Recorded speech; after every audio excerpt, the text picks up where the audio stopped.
शिद्दत पसंदी और मजहबी जुनूनियत ही भारत का वाहिद तारुफ नहीं है, बल्कि इस मुल्क में जिस्म फरोशी का कारोबार भी इस कदर आम पाया जाता है कि इसके वसत और फैलाव पर यकीन करना नामुमकिन नजर आता है। इस मुल्क में कुछ इलाके तो ऐसे भी हैं कि जहां आमदनी का सबसे बड़ा जरिया ही जिस्म फरोशी है और जिंदगी का दारोमदार इसी काम पर है। रियासत गुजरात का गांव वाडिया भी एक ऐसी ही जगह है जहां पर ये मकरू धंधा न सिर्फ सिलफुल अलमान किया जाता है,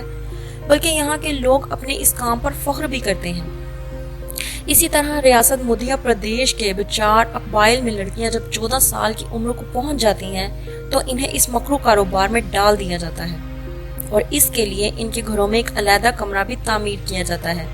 जबकि अब ये दीगर जातों से ताल्लुक रखने वाली खवातीन को भी इस दलदल में लाने के लिए कोशां हैं। इस कबीले के लोगों ने अपने कारोबार को वसत देने के लिए अब बच्चों की खरीदो फरोख्त भी शुरू कर दी है।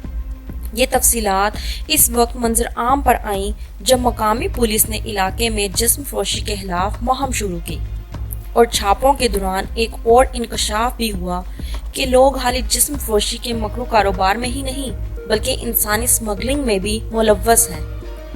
रियासत उत्तर प्रदेश के गांव नदपूरवा के गुज़श्ता 4 सदियों से जिस्म फरोशी का काम रवायत के तौर पर जारी है। कमातका गांव में कुंवारी लड़कियों की नीलामी की जाती है और फिर वो सारी उम्र अस्मत फरोशी के धंधे में गुजारती हैं। इसी तरह भारत के दीगर कई रियासतों में ऐसे इलाके हैं जहां पूरे के पूरे गांव ही इस मकरू धंधे में मुलव्वस हैं और ये सिलसिला कदीम वक्तों से इसी तरह जारी है। मोदी सरकार की पस्त सोच मुलाहिजा हो कि इस तारीख पहलू पर तवज्जो देने की बजाय इसके सर पर जंगी जुनून सवार है।